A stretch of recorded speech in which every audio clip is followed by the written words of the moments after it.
So everyone, we're recording this. So good evening, everyone. Welcome to GENSing. We appreciate everyone being here. I'm Dr. Cheryl Dudasik-Wiggs, co-director of the ECU Gender Studies program. My co-director is also on the call, Melinda Kane, Dr. Melinda Kane.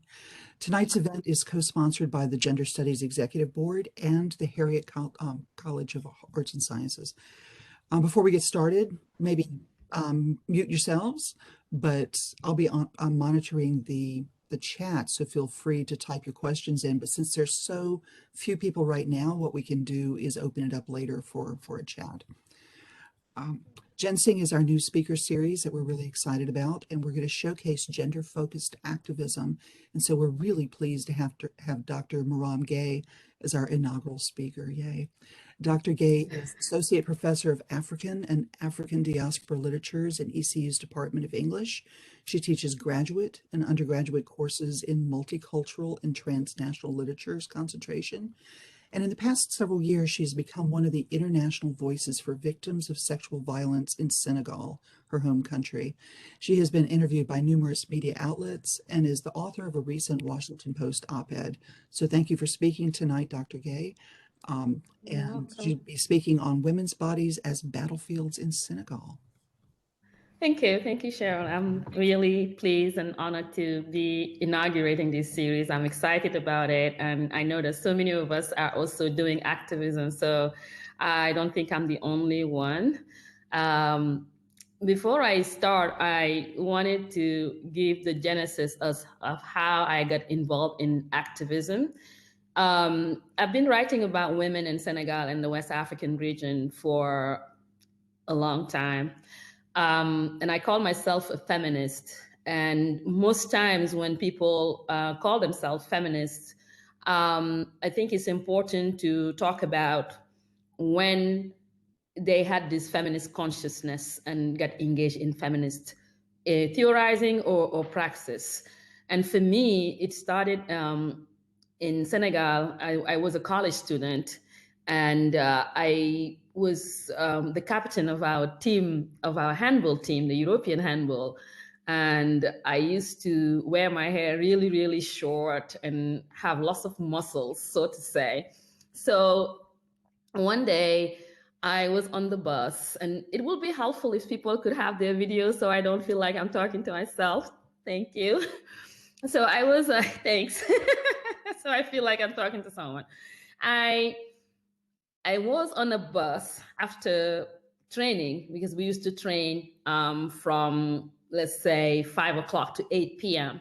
And I was on a very packed bus.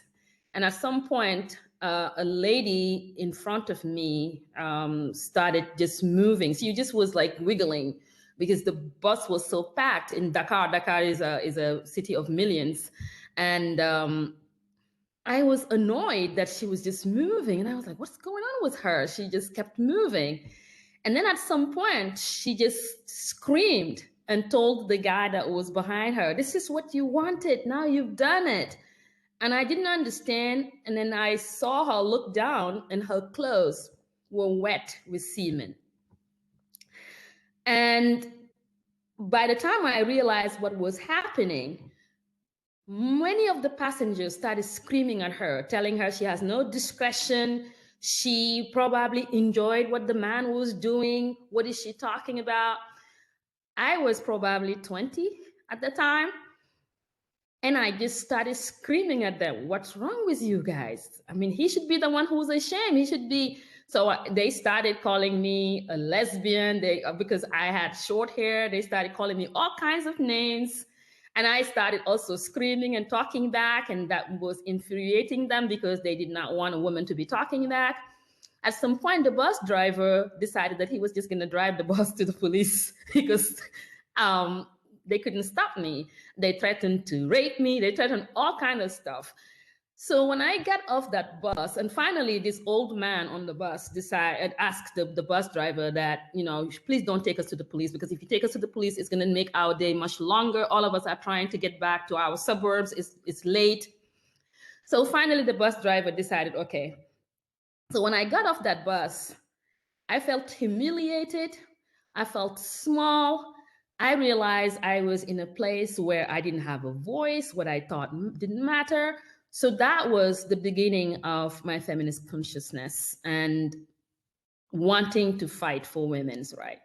That doesn't mean that I did not, I was not surrounded by powerful women, because in my home, I was surrounded by powerful women.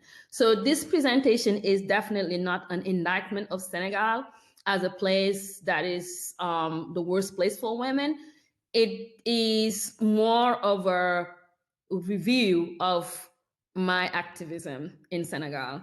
And that started in 2017. For a long time, I was writing about women in Senegal, but feeling that the women that I was writing about were not reading what I was writing about. I was feeling like I was talking behind them and theorizing about them without having these avenues to share without my research or actually engage with them.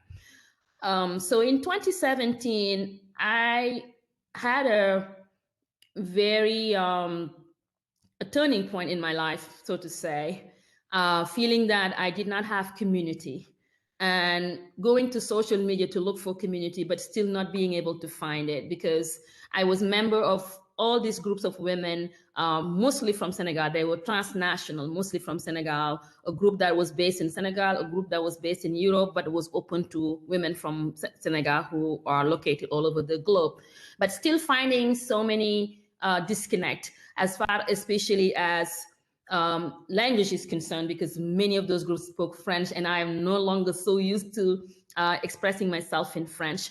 And also the realities of immigrant women from Senegal in Europe are very different from the realities of immigrant women from Senegal in the US. So because of that lack of community, I thought, why don't I just start a group with my friends? Because I have so many friends, but they are all over the US and in different states.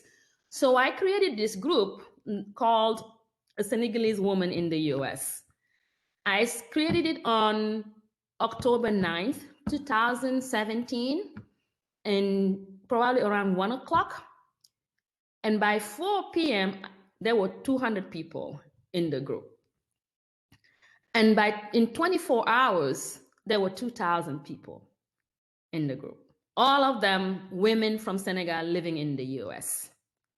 Then I started panicking because I realized that what I was looking for, many people were looking for it. And then as I became like the leader of this group, today there are 3,200 of them, I started getting these confidential messages from women telling me about what they're going through in their lives, their marriages, their challenges as far as race is concerned, all kinds of things. And I found myself being awake at 3 a.m. trying to figure out what to do with a woman who's abandoned in Ohio, and trying to figure out who in Ohio in the group is there that could go and send her money and find her a cell phone so she can escape, and finding hotel rooms for women, shelters, and all of that. So this is the background and the genesis of my involvement in activism. And I'm going to share a PowerPoint just so that I could talk you through, and with images, about how now from the US, I ended up being on the ground in Senegal.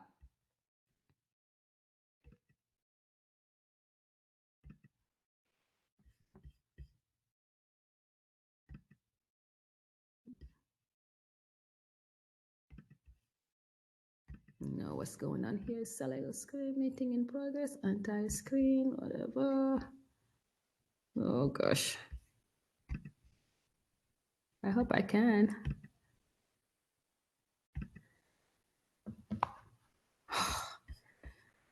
It's blocking. This is a pop-up blocker. So it says it's connecting. Just let's wait and see. So anyway, as I was the leader of this group, and women started to call me on social media, people started referring to me. from other groups, when there is a woman who's in distress, they will say, well, ask if, because on social media, actually, I'm not Marame Gueye, I'm Marame Balla. Marame Balla is how my family called me. And because it's a very unique name, I think my name went farther than I did. And in 2017, if I could call, for some reason, this is not allowing me. I don't know why. Is it a pop-up blocker?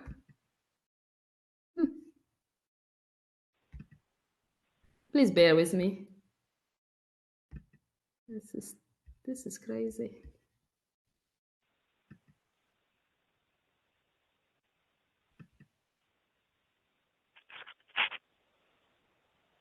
It says that I can't display my shared content. Make sure that you're allowed permission to share content, and then try again.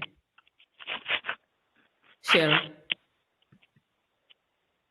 Yes, you are. Cheryl? You are allowed to. I am? Yes.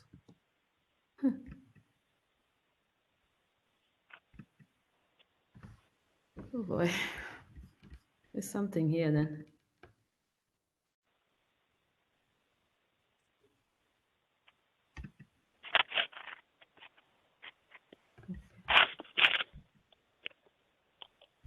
Do you want to try emailing it to one of us to try to share? Yeah, I'll do that because this is taking a long time. I'll email it to you, Cheryl. Under participant, if you go under participant, see if you have a thing close to the bottom that says reclaim host role.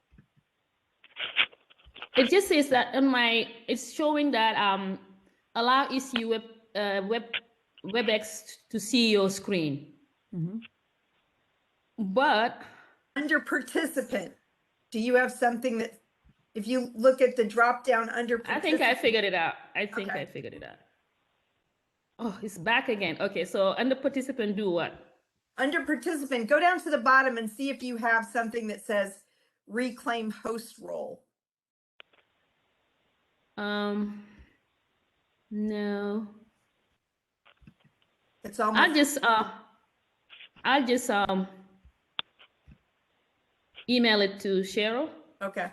Right now it's showing Cheryl as the host, so I don't know if you... Yeah, I think I maybe I have to be host. I don't know, but I'll send it to Cheryl. Okay. Sorry about that. Is it okay if I ask a question about your activism while we are doing that? Go ahead. Go ahead. Yeah, So Marame, if it's possible, can you tell me how much time do you think you were putting into the week? How much time are you finding yourself spending on this activist role in responding to these women? Oh my God, I cannot. I don't think I can tell you how much time. I spend a lot of time doing this, and I have actually 6 other women who helped me run this group. So that is actually what has saved me. When I started having the 1,000 and I started getting these messages, I recruited 6 of my friends who are actually in the group, and they are helping with that. And we decided that we are going to divide the week with themes. So for example, on Mondays, we do presentations on health. We have one of the admins who is a nurse practitioner, and she does presentations about, for example, how to go and get a mammogram, for example. What are the questions to ask when you feel like you have a lump on your breast? Because many of the women came here to join husbands. Some of them went to school, some of them didn't go to school, some of them went to school, but they don't understand English. So there are all these challenges. On Tuesdays, we do education. So we talk about how to go back to school. We talk about how to talk to your teacher when you feel like your child needs like somebody to advocate for them. We help each other in terms of writing letters, for example, to principals if you feel like your child is being discriminated in terms of race. So all of those things. And then on Wednesdays, we talk about immigration status, for example. How do you adjust your status? What are the paperwork that you need to do? We have, for example, and all of these are Senegalese women. We have a lawyer, for example, who can come and tell people about, you know, all the tips in terms of adjusting a status, what to do, what not to do.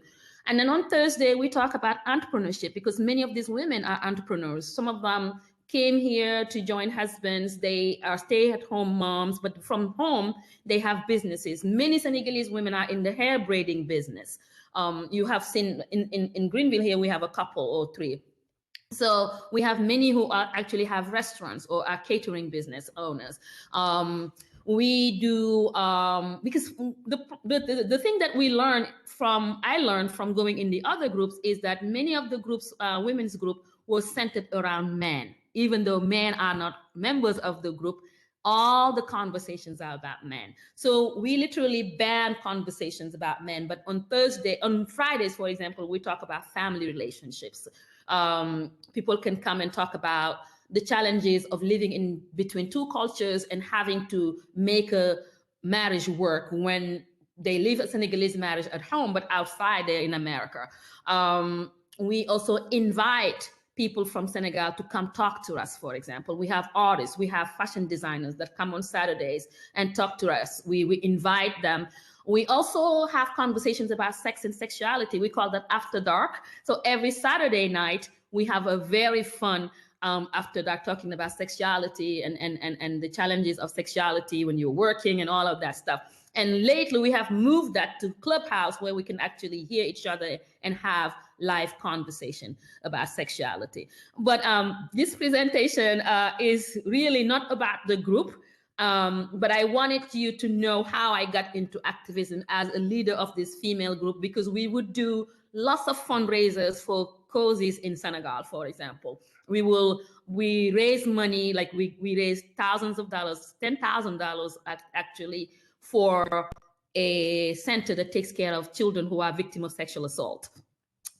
We raise money, for example, to get members out of abusive relationships. Like a woman will call me and say, my husband locked me in my house or took away my telephone, and right now I'm at the neighbors, that's where I'm calling. So Facebook Messenger, it was very helpful. If the woman doesn't have her phone, or she can go to her neighbors and use a phone to have connection and then call me, even though she doesn't have my number, or call one of the admins, the other 6 people. So we raise a lot of money like that, and we help women. We have, for example, there was a case in Ohio where the woman was pregnant and on bed rest, and her husband left her and took everything. And she was married to an American man who left her and took everything.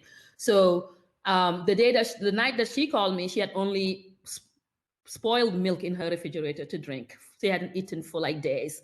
So I had to locate one of the members in Cincinnati, ask her to go right away and send her food. And from there, we raised money to give her living expenses, paying her rent and everything for 6 months until she had the baby. So Cheryl, do you have the presentation now? It's not letting me share it either, so I'm texting Donna. Oh my God. Yeah. Okay, well, I'm just gonna talk through it because you know, it's already I think almost past 20 minutes. So what I wanted to present on today is how women's bodies are used as battleground for politicians, religious leaders, anybody and everybody.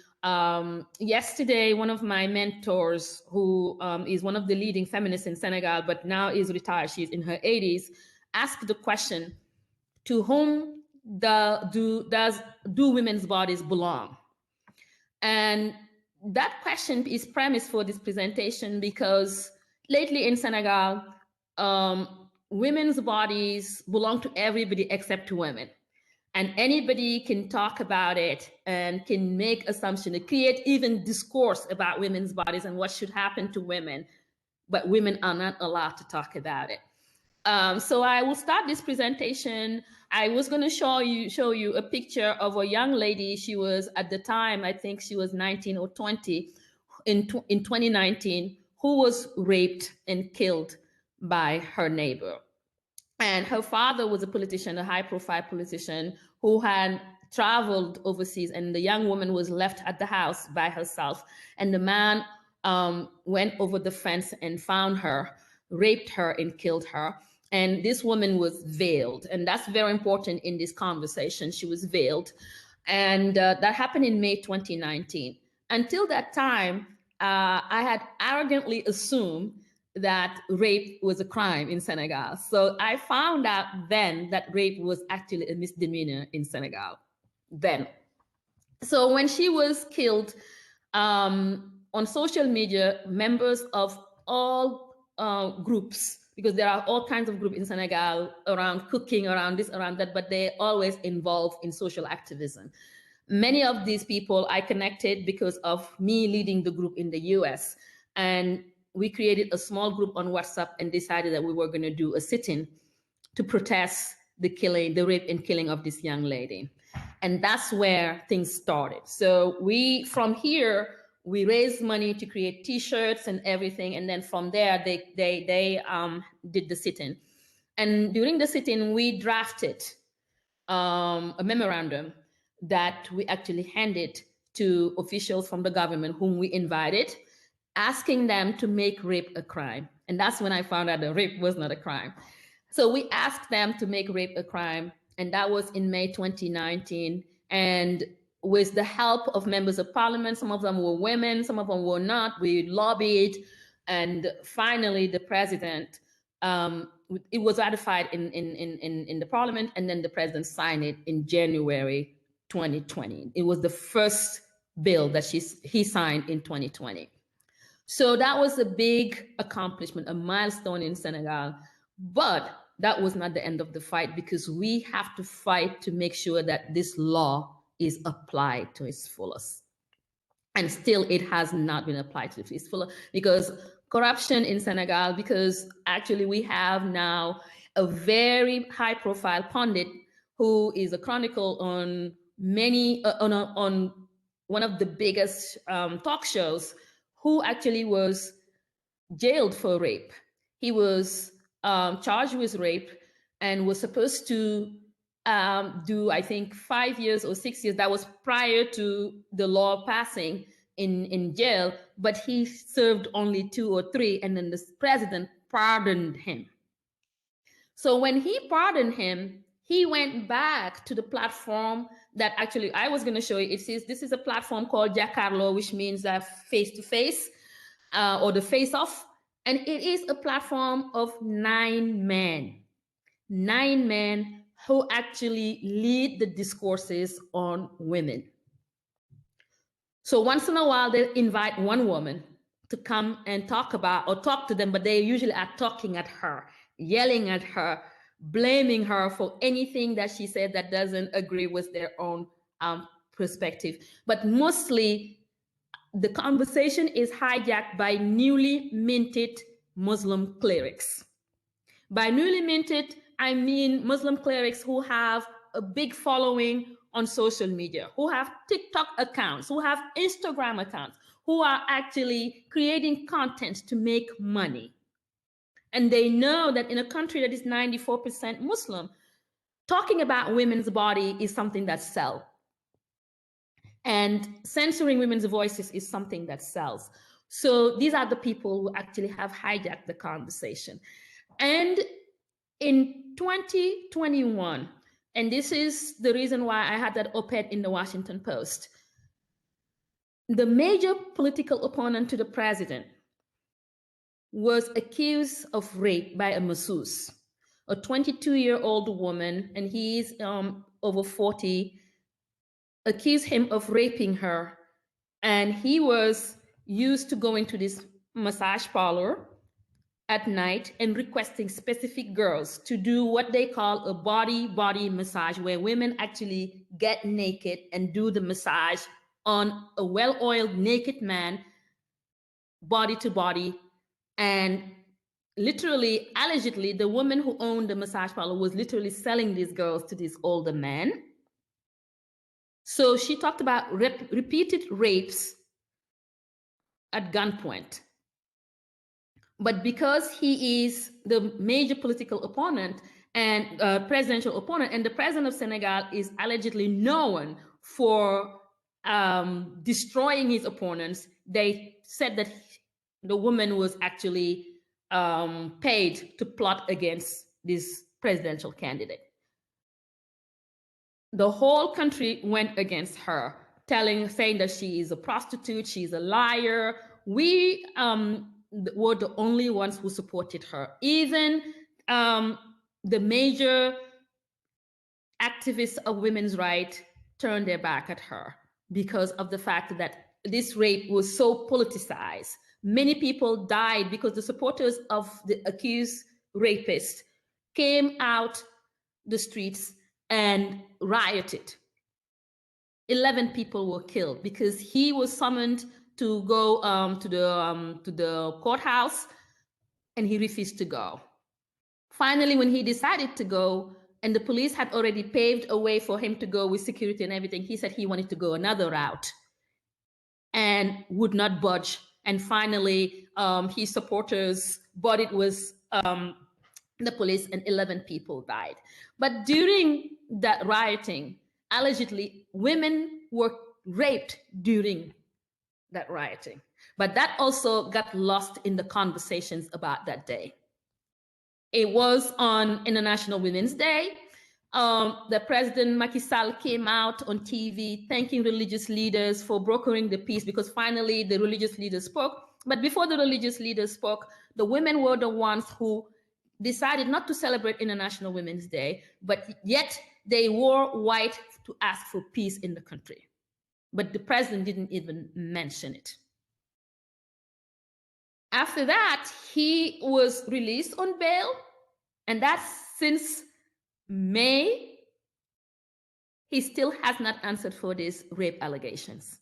He continues to act like nothing has happened, but the woman in question, she goes into hiding. She is literally trashed on the social media, on the national media, and us who are supporting her, also we receive death threats. We are not allowed to talk about her. We're not allowed to support her. We're not allowed to say anything about her. The other thing that is happening is that pundit that I was telling you about, his son recently was accused of raping one of his classmates. And instead of pushing for justice, his father actually decided to get him out of the country.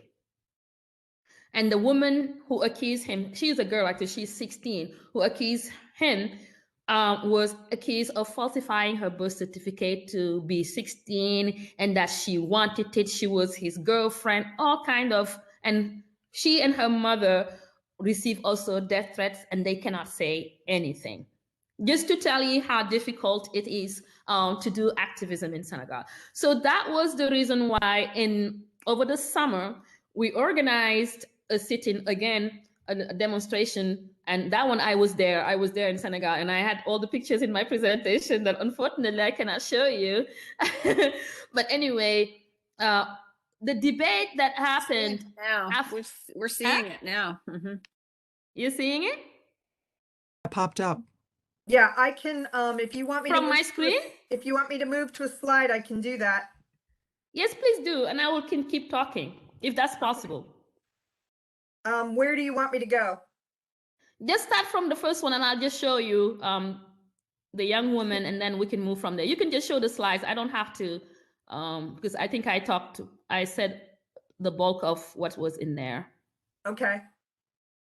So, can you see it, Marame, or? I can't see it. I don't see it either, Donna. Okay. I do. Who sees it? I do. Me and Cheryl. We got some privileged people here. I do. Yes. I don't see it. All right. I don't know why I can see it and nobody else can see it. So. All right. Well, that's okay. That's too bad. All that work that I did. So anyway, I was saying that recently some of us were asking for, because there is a lot of rape cases. Actually, even though we passed the law, rape cases have gone up, and these times they actually are coupled with murder most of the time because of the threat of prison. And there is also a lot of incest, in the sense that in Senegal there is this notion of sutura, which is discretion, whereby if children are sexually molested or assaulted in families, families keep it as a family issue. They don't talk about it, they don't report it. And the organization that I was telling you that we raise money for, that cares for children victims of sexual assault, has found out that many of these children, because sometimes they are 9 years old, 10 years old, they cannot carry a pregnancy, and they have to have a C-section because abortion is illegal. And families, most of the times also, if they do it under the table, especially these families are mostly poor families, so they cannot afford to pay maybe $200, $300 to have an abortion. So most of the time the children die during childbirth, and this organization actually helps them get C-sections, and it costs $300, which is a lot of money per C-section. And that's why we were helping them.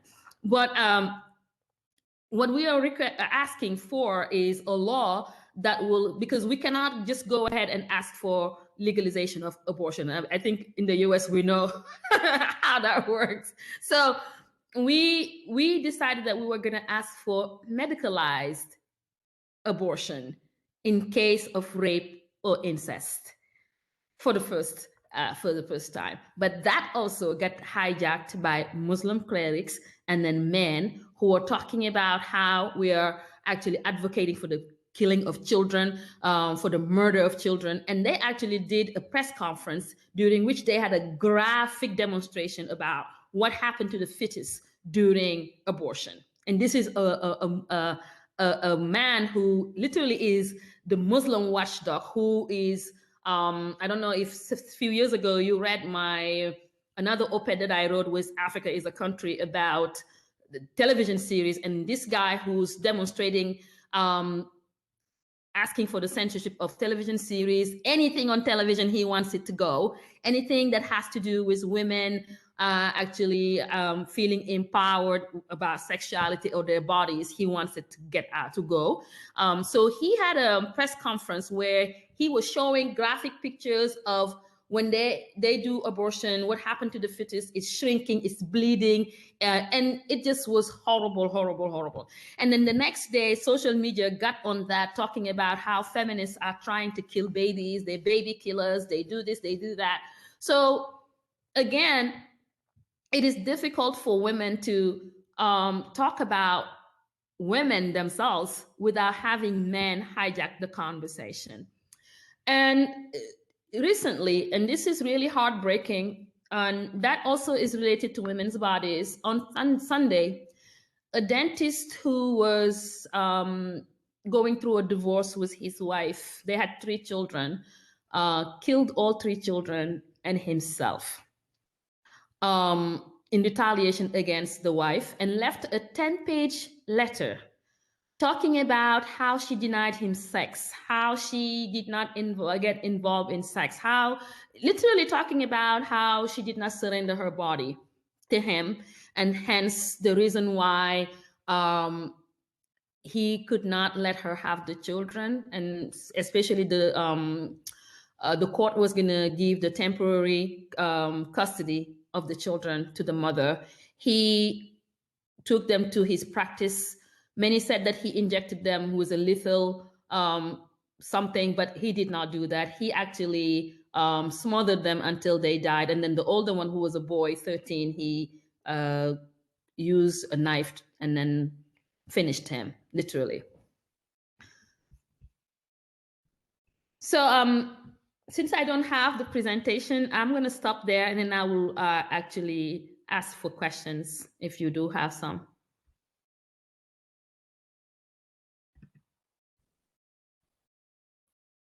Can you hear me? That is an absolutely heartbreaking story, Marame. That's horrible. I'm sorry I ended like that. I'm sorry. It's okay, but that's the reality. I mean, you know, what you're talking about happens here. This is, Yeah.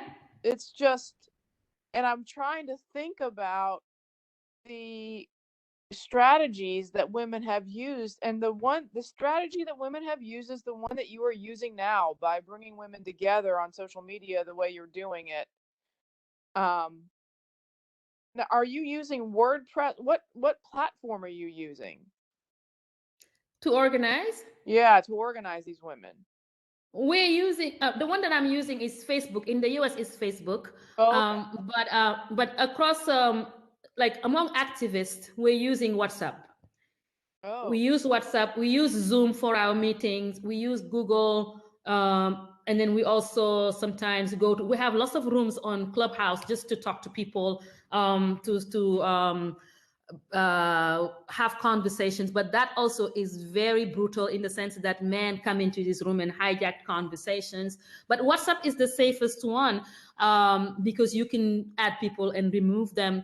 And we know each other in terms of each one's engagement in activism on their own. There are many people who have their own organizations working for women. We also have some men who are he for she, who also are part of our groups. Actually, I'm a member of two collectives. There's the first collective, which is Enough is Enough, that originated from that rape case in 2019. We actually advocate for violence against women and children in general. And then we just actually got a big grant recently from the Open Society of West Africa, which allows us to do these models and these videos. And then maybe we're going to do a caravan going into villages, talking to people just about what rape is, because sometimes also those things need to be really dissected so people to understand, because within the context of their understanding of Islam, you cannot rape your wife. And many of them actually don't know the Quran. They haven't read the Quran. They actually got their knowledge of the Quran from their Muslim cleric, who might have actually twisted or completely corrupted the verses. For example, there is this notion that if a woman refuses sex to her husband, all night the angels of death are actually haunting her. But literally what the Quran has said is that both partners should not refuse sex to each other for punishment. So that's very different from what people understand. And I ended with that story because many people are blaming the woman for the death of her children, saying that it is her fault that her husband killed their children. He was suffering. He was suffering in the marriage. Exactly. He was suffering in the marriage because she denied him sex. Who has sex with your husband and listening to something, and then not asking the question, who has sex with a woman who's listening to something or who doesn't want to participate? You are doing exactly what. So the most recent example in American history that I can relate this to is the consciousness raising sessions of the late 1960s and early 1970s, where women came together in these environments where it was just women and were able to talk about these very personal, intimate things. And through that, they began to raise their own feminist consciousness.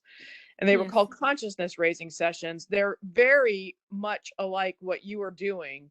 And it is really, that is really the first step. I think what you're doing is Marame, you're really doing what, I mean, yes, advocating at Parliament is essential, but I think that just having these conversations with these women is exactly what needs to happen. Because if these other women do not recognize that, I mean, and they don't because they're not raised that way, and they have these clerics. They have these. We have the religious leaders here too. We have, I mean, shoot, we've got every Orthodox faith. You know, we have the very conservative in the Jewish faith and in the Baptists and the you know, in Muslim faith. We have it here in the United States too, where a woman must follow her husband. and the husband is Yeah. the spiritual head. And you see this all throughout especially in the South, but you see it everywhere. Yeah, it's very similar to what's happening in the US. I mean, when we were talking about the abortion case in Texas, that actually rippled in Senegal. That was the same time that in Senegal we were talking about abortion, and the Muslim clerics actually accused us of copying from the West, because that's one of the counterattack they have against us. Every time you open your mouth, they will say, you guys, feminists are actually alienated. They are copying white women. So you always have to go over that chatter to show to them that, you know, we've had powerful women, we have independent women, and actually women in the West are not as liberated as some of the women here. So we are not getting it from, we're not actually getting our ideas from the West, because we understand where we come from. Because, for example, this cultural competency is very important. When I'm talking to the women who live in the US, I understand that they live in between two cultures. I understand that, for example, there is this notion of sutura, which means discretion. That, for example, the way that we talk about these cases, for example, if a woman is in distress and she calls me, even though we have 7 administrators of this group, I'm the only one who knows the identity of the woman. I'm the only one that she's going to talk to. Nobody else is going to know who she is. She's anonymous. And when I'm talking to her, I will apply culturally what I know about our culture, and in terms of discretion, in terms of talking to the person, even when we are aiding people. For example, during COVID, we raised money. We organized, for example, what we call 10-10, where you exercise for 10 minutes for 10 days and then give $10. And then we collected all that money, and then we had little amounts of 300, 400 per woman. You will see these women who are struggling, but they wouldn't say, I need it. So we had to actually go inbox with them and say, okay, you need it, we will send it. Or we'll just identify them by interacting with them. Some of them I've never met. I just got back from Rhode Island, where we had a gathering, because one of us, her son got killed sometime in June, and we had to just go and visit her. And I was meeting all of these women for the first time, but I know them so well on social media that I know how to interact with them. And I also I go to Raleigh, for example, to do training for how to talk to victims of domestic violence, because I was not trained as a domestic violence activist. I had to know some of these things and how to talk to these people. At the same time, social media is so brutal for women. It's really misogynistic, you know, patriarchal space, so to say, that emotionally it's really tasking to engage with people. For example, this week with the murder of these 3 children, you have to, you see posts that are blaming this woman for the killing of her children, and actually talking about the husband as if he's a hero for killing her 3 children. So how do you, as a mother also, you know, it's really difficult, but at the same time, it is really rewarding in the sense that when we have these conversations in the group on Facebook, like every single day we have a theme, women who don't participate will actually send you messages and tell you, I learned so much from this. Now I am doing this. And many of them will like, I want to go back to school because I don't want to be dependent on my spouse. I want to do this. I want to do that. So it is really rewarding when you see that they are following. There are 3,200, maybe 200 will be always talking, but there are so many that are watching and getting actually inspired by some of the things that happen.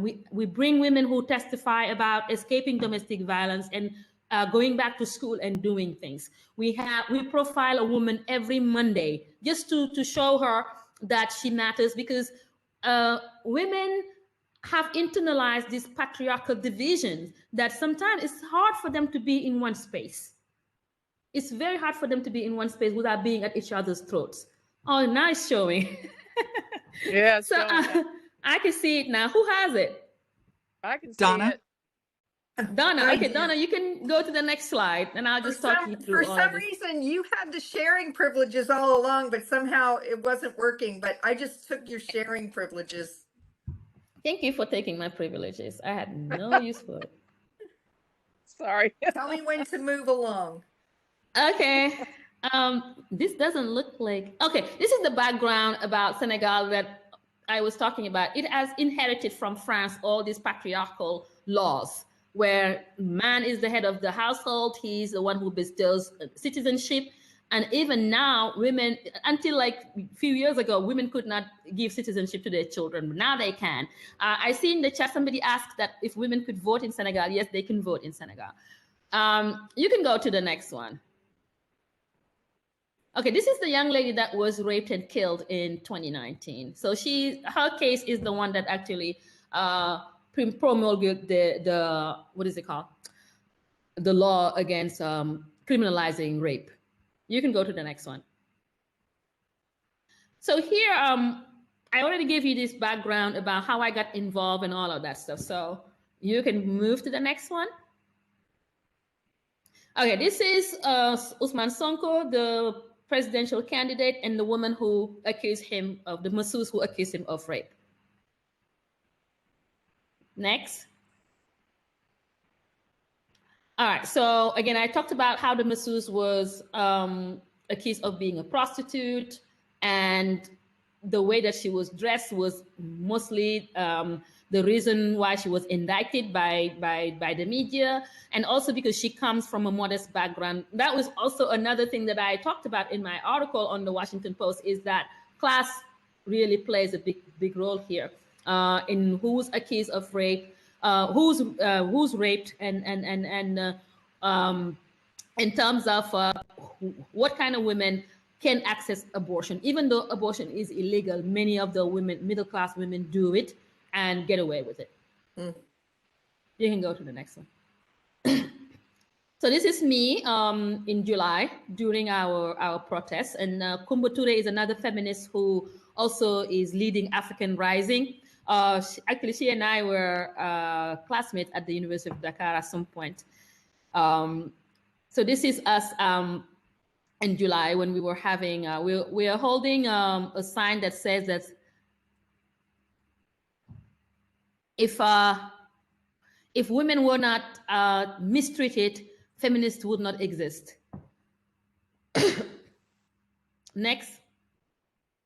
So this is the collective of feminists in Senegal. The first one, I don't know how to say, the first one who is in the dreadlocks that are hanging down, she is Aïssatou Sen. Our sect is in Belgium. So we are like really transnational. The one in the middle, she's a sociologist. The other one is a feminist journalist. And then the other one has an organization also on women's rights. So we are a collective of groups. And this is one of the leading voices, anti-abortion, anti-feminist, anti-female empowerment, anti-everything. Single-handedly, he's the one who does all kinds of stuff. He's the one who had that press conference about abortion. Unfortunately, we share the same last name. And this is the platform, the television show that I was telling you about, that is all men, that once in a while has a woman, but literally is the one that's leading the discourse about women and women's rights. And this picture is really interesting in the sense that during the conversations about abortion, the woman in white is clothed. And that's another discourse about slut shaming and pitting feminists against each other, or women who call themselves feminists or activists of women's rights. The one in white, she is the daughter of a family of Muslim clerics. She's highly educated, but she is anti-abortion, and you see that how she is dressed. She's dressed like they would profile her as a decent Muslim woman. And the woman on in black and in red, her name is Gabrielle, and she is one of the feminists that they usually invite on the platform just to bash her. And this is a post on Facebook where this person put them against each other and say that, look at the B word for the woman on the right, and look at the real feminist. A real feminist has to actually talk in favor of men, and we call them actually the pick-me feminists, literally, because what she's doing is really against what we're doing. she's undoing most of the stuff that we're doing. But these are the ways that Senegalese feminists are usually profiled on social media, in the media, as women who have ties in the West. We are accused of being lobbied by sometimes LGBT organizations or Freemasons, all kind of accusations. All right, I think this I have talked about. And then this is what I ended with, the dentist who murdered his children. Thank you, Donna. You're welcome. We finally had it. All right. Can I access the chat or no? Are there questions? I have was just so many one about the questions. voting, but I bet there are some other folks who have questions. Marame, thank you so much, and thank you for everything you're doing. Are there? You're welcome. Are there women attorneys in Senegal that are involved in trying to change the laws? Yes. There are women attorneys. There are women doctors, for example, medical doctors, who also are members of our collective. And sometimes there is also a big organization that's been in place for 40 years, that is an organization of lawyers, female lawyers. And they are the ones who help women, for example, file for divorce, or get restraining orders, and get custody of their children, get child support for their children. And they're called Association des Juristes du Sénégal, so Association of Senegalese Jurors, but literally they are all mostly women, and they do amazing work. And actually, this woman whose husband killed her children, it turns out that for 2 years they've been supporting her, trying to help her get out of the toxic relationship that she was in. So we have women from all walks of life. We have journalists, we have tech workers, we also have pioneer feminists who are also members of our collective, that will just help us in terms of the genesis, or what are the battles they have taken in the past, and how things have, the dynamics have changed, and what are the angles from which we should enter the fight, and all of that stuff. And we have people who are very social media savvy, who can, in a whim, create some hashtags and populate them on Twitter. So we really have the resources. And we, in terms of the human resources, we do have that. One of the challenges is that sometimes on the ground, feminists are, how do you call it? I'm losing my word. They are asked to come and participate in certain things, and they're paid for that. And because many of these women, sometimes they don't have a job, it's hard for them to not be career feminists, because then when you are a career feminist, it becomes difficult for you to stay on track when it comes to your engagement and the authenticity of your voice. Marame, could you speak a little bit more about, you said the Muslim clerics would, did they respond on social media to you all, or in the newspapers, or can you speak a little bit more about that? Yeah, Senegal is a country of controversies or contradictions, so to say. On one hand, abortion is illegal, but on the other hand, prostitution is legal for women. Yes, it's like there is a contradiction. But the thing is that Senegal has several brotherhood in terms of Islam. So there are like many brotherhoods depending on the region that you are. And they have never gotten that much involved in politics or social conversations, unless it is something that had to do with their teaching, or that had to do with their own congregations, so to say. But since the late 90s, there are all these, I would not even call them leaders, because there are people who went to the Middle East and studied and came with a type of Islam that is Wahhabist fundamentalist, so to say. But at the same time, they are very educated in Western thought. So they combine their knowledge of or their understanding of Islam from a very fundamentalist point of view, and then with understanding of Freud and all of these others.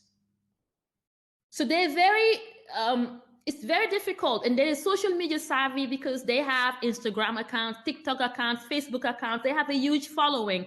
And they have all these sermons that they do that are shared on YouTube. And the more you listen to them, the more radical they are.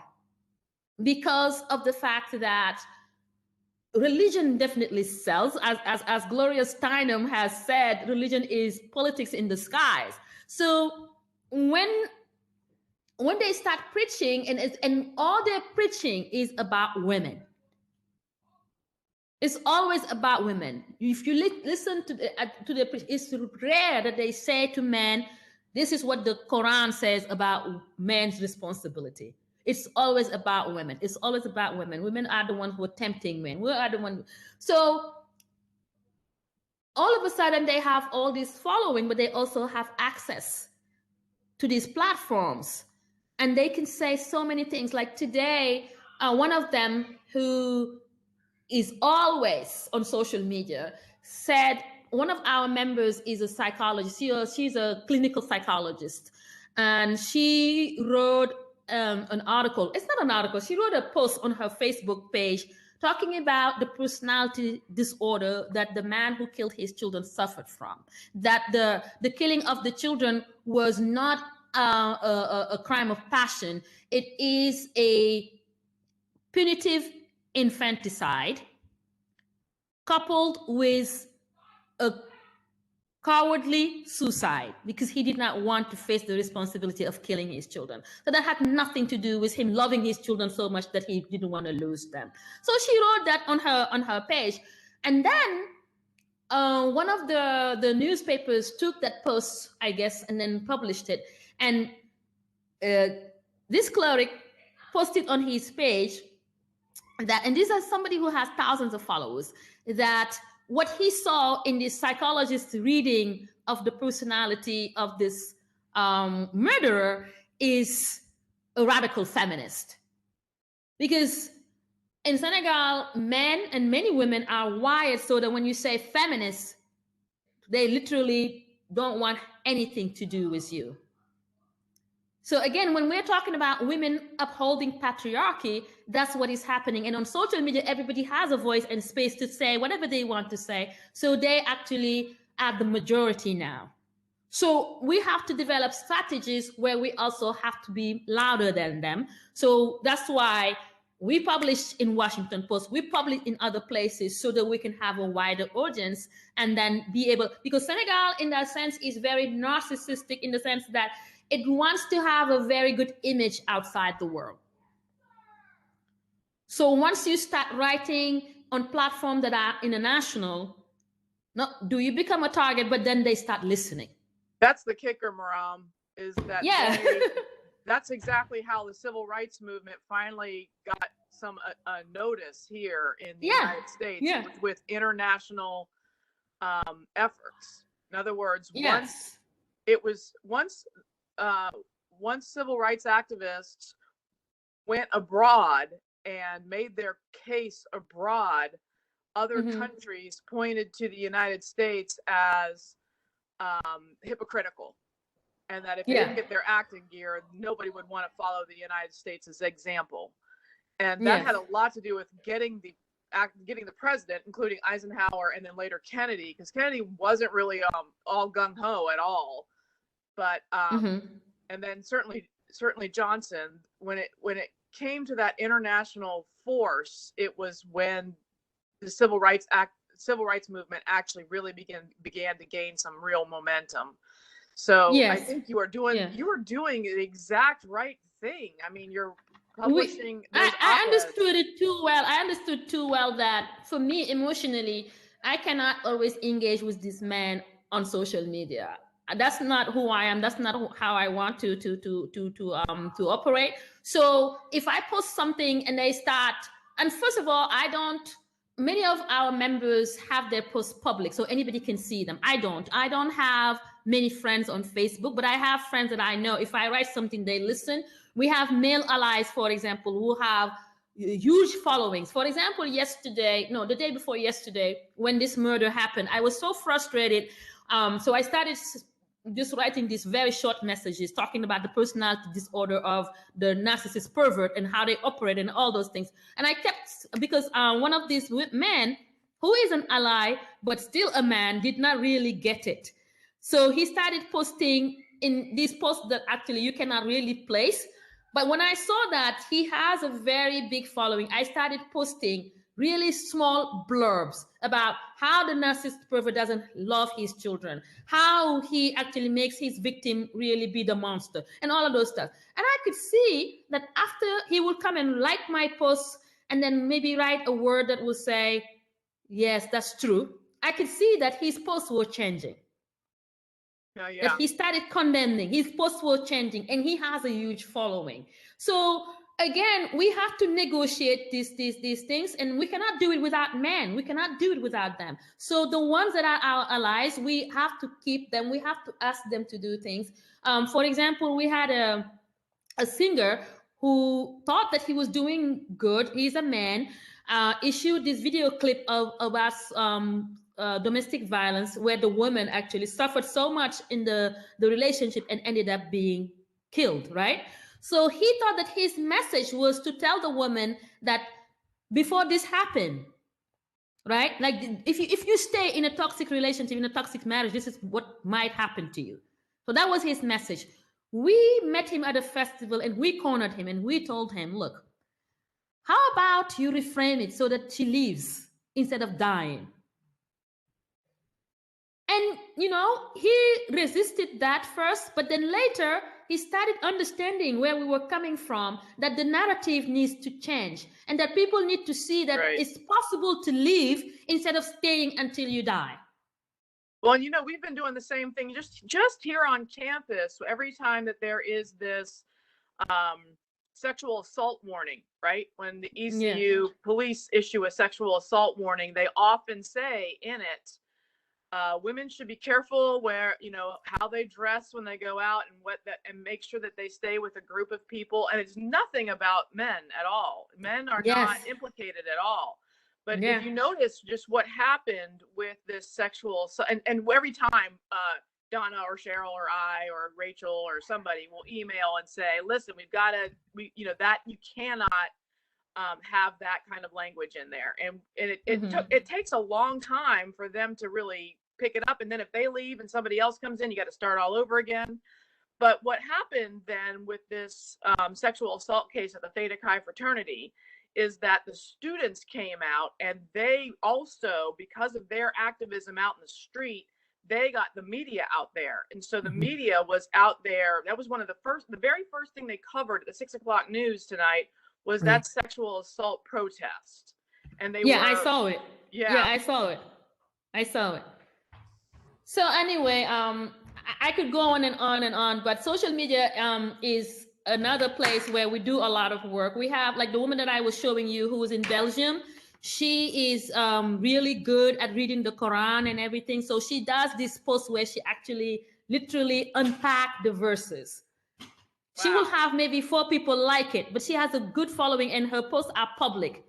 And then she gives, references, read this. This is what the Quran says. It didn't say this. This is what the Quran said. It didn't say it. So she always makes sure, like, she has like 10 posts a day.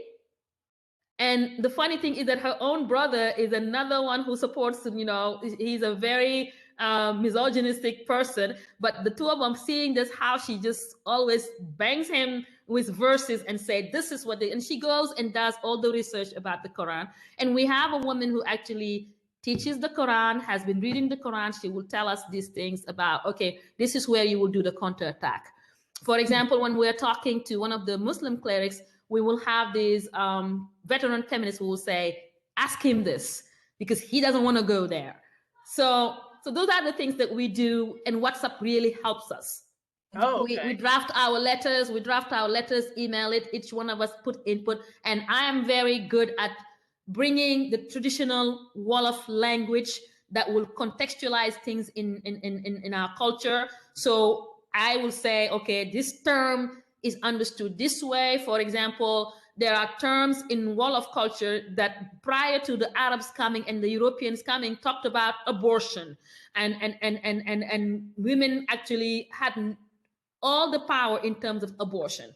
So instead of saying yakbir, which is destroying a pregnancy, there is spilling a pregnancy if it's not a good one, or if the premise of the pregnancy, if it's incest or rape, is not good. So there is spilling. So we have all these things that we have to go and dig and bring these terms so that people can understand that we did not get this from the West. We had these concepts here. So what they're accusing us of doing is that they're the ones actually who are doing it, because during their press conference, when they were talking about abortion, they were citing all these debunked American theories about abortion, all these debunked French theories about abortion. And then again, the kind of Islam that they're profiling is a very Arabized fundamentalist Islam. That's not the Islam that I grew up with. That's not the Islam that I know. The Islam that is very localized, that is understanding of our cultures and customs. I have a question because those lovely pictures of you and other people that you worked with when you were in Senegal, but I have to ask, from everything you've described, are you ever worried about your safety and the safety of other women who are pushing back? I mean, when you're here, it's one thing. When you're here and you're writing to the Post or you're posting, but what about when you go over there? And yeah, two things. The women that are actually posing, many of them are receiving death threat, especially the first one on the picture. She is a native English speaker, and she actually is Senegalese American like me. But she was raised here literally and went back to Senegal. And she's a very radical feminist and very bold. For me, I think this is my class, not only as a professor, kind of covers me a little bit. And the fact that I don't expose myself on social media a lot. I have maybe 500 friends on social media, on Facebook. And I'm very strategic on who I engage with, what I do. And many of these people see me as a big sister. So there's this cultural component that, okay, I'm not going to engage her in this way. I'm not going to insult her. I'm not going to do this. But I don't put myself out there. When I write maybe in platforms that they don't probably read, or if they read it, somebody has to relate to them.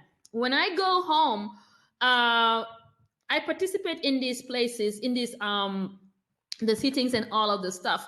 But I don't really hang out in places where I feel like I'm vulnerable at all. I've never felt unsafe at all, because when we do these sit-ins, we also have authorization. We have the police there.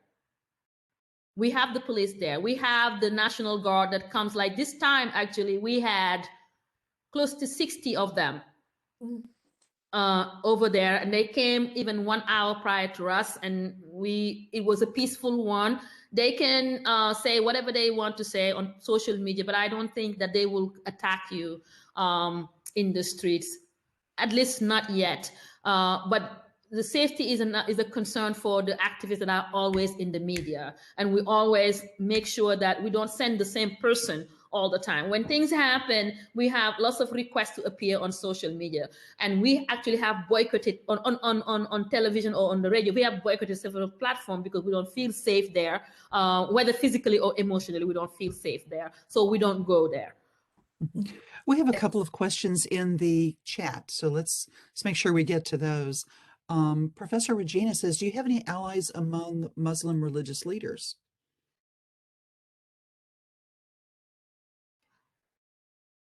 We have some, I would say maybe one, but they're not constant. Mm-hmm. It's not like they understand. Some of them will sympathize or empathize sometimes, and but I cannot name any of them. Maybe one who actually, he is very unpopular because of actually his support of women. And he's older now, so he doesn't usually appear in public a lot. Okay. What we really need is women clerics who actually are feminists and understand really the importance of this fight. Because many of the women who are, we would say, clerics, they have this patriarchal voice too. Mm-hmm. They have this patriarchal voice too. That happens, sadly, a lot. Okay, Mary has asked, you brought up the topic of men hijacking conversations about women's grievances. Lots of similarities with what happens in Kenya. Some have described this as a backlash against feminism. Have you reflected on how women in Africa and their activist groups can navigate against these male-dominating voices? I do, and we reflect on that a lot in terms of we need to create our own media. That's one of the working media. Can you hear me? Like I'm freezing a little bit. So we want to have our own radio. No, I was saying that one of the ways that we actually think that is urgent for us to do is having our own media, having our own television, having our own radio. And we have a couple of online, and then there is this young journalist who created a digital TV. She actually is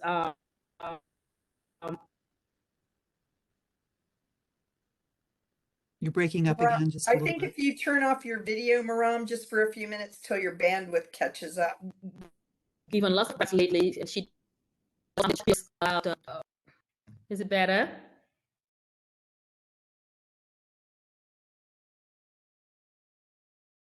Can you hear me? We can hear you, but you're frozen. You're visually frozen, but keep talking and we'll catch up. Oops.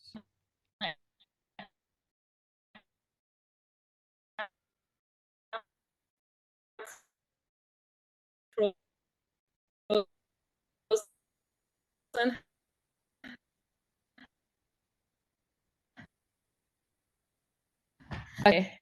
Maybe like my video. That's better. Is that better? Okay. That's a lot better. So I was saying to Mary, I was saying to Mary that one of the ways we think that we can actually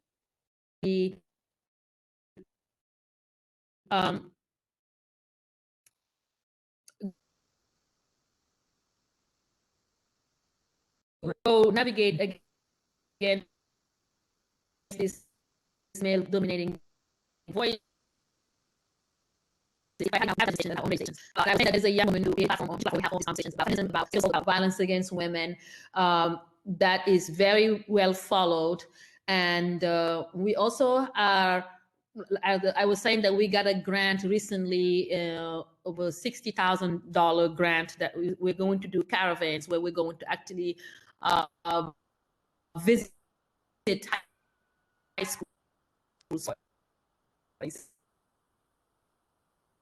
example, to have these programs and talk to young people at the same way we make a difference. You get things or anything. Okay. Yeah, I think we got some of that. We may have to ask you about that. I'm so sorry. It's okay. I think it's, What is happening? Don't know. Okay. Do you have an Instagram website? Are you guys on Instagram?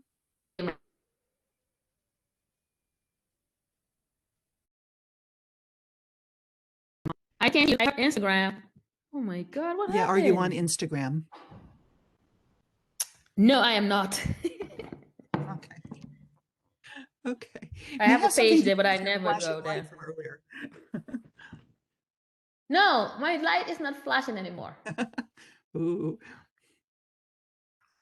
We can hear you now, but I think your bandwidth was low. Better now? It seems like it's better. Huh? What happened? It's still not better? Kind of comes and goes. Marame, can you hear me? Yeah, now it's good for me. Yeah, I can hear you, Karen. Is there a way that the gender studies program can support you guys in some other way besides sponsoring a lecture?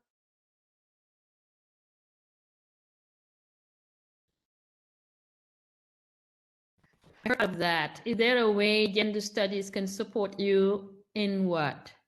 Is there a way that our group can support your group? I'm sure there is, but we have to think about ways to do that.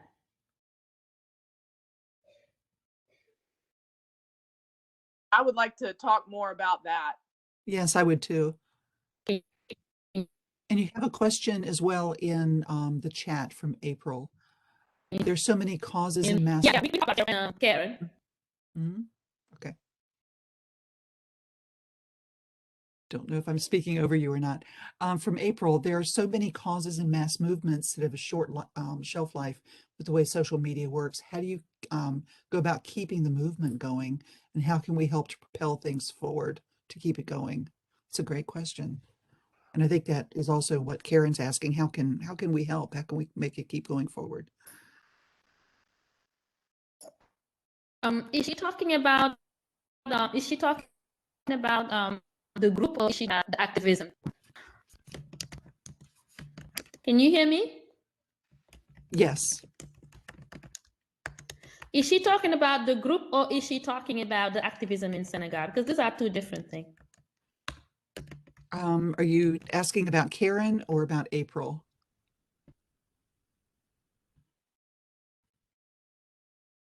I don't know. I can't really speak for April, but I would say that I'm asking about April. I can't really speak April.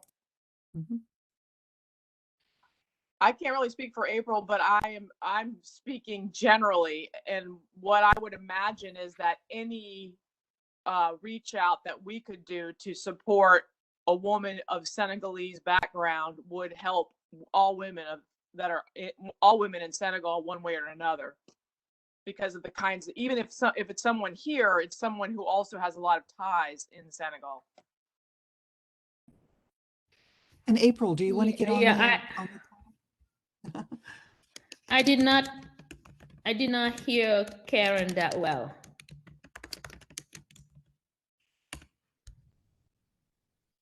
I'm really sorry. Can you hear me? Yes, we can hear you. And Karen, you might want to just put your answer in the chat. I will. And April, you might want to also maybe put some more in there. On the chat. Okay. Maybe if I take out my headsets, I don't know. It was good at one point. Yes. Can you hear me? Yes, we can. And that's a lot clearer. Are you able to hear me? I don't think it's your computer. No. I don't think it's your computer or your headphones. I think it's your bandwidth. No? It's that time of night. Everybody's watching movies. They're all downloading on. It's a strain on the system. Is it me or is it everybody? It's everybody in the whole world's trying to get her. Yeah, so it's breaking up. So I guess now I can hear you. I hear you. Okay. But and I see that April said she cannot hear, so it's breaking up. So I think we may need to call this an evening. I'm so sorry. Do you hear that? We're close to time anyway, so yeah. Okay. Okay. But well, thank you. I'm sorry. Karen and Karen and Cheryl. Yes, definitely. I would like to talk about how you guys can support us. Okay. Okay, maybe in the executive committee in the spring, we'll have one probably in January. We'll invite you and we can chat. That would be awesome. Or we'll just go to dinner. Okay. Okay. Well, thank you everyone for coming, and thank you, Marame, for this. I'm sorry the bandwidth, and, the gremlins were sort of playing against us right now, but we appreciate. But I'm glad it was toward the end, though. Yes, me too. And I'm glad Donna and her magic got the PowerPoint going. Apparently, I don't know what we're on this evening. So But thank you so much for having me. Well, thank you for coming. This was amazing. I learned quite a bit. I'm sure everybody else did too. So thank you so much. I appreciate it. Yes, very, Please, very, everybody really applause. Can I say scary but something? powerful. Mhm. So, Well, thank you all. Hi, We will see Marame. you next time. I appreciate it. Hey, Carla. Amazing presentation. Can't Marame, see I you. admire your passion and you're an Oh, thank you. inspiration. You saw my pictures in Rhode Island this I weekend. did, but hearing how you're trying to make a difference in your home country, it's amazing. I'm inspired. Thank you. Thank you for doing that for us women, Marame. Yes. Stay safe. Yes. bye, Everyone have a good everybody. evening. Thank you. Bye. Thank you, Carla. Thank you. Bye, everybody. Thank you. Thank you. Thank you, Cheryl. Absolutely. Stay on, Cheryl. Good to see you, Mary. She's gone.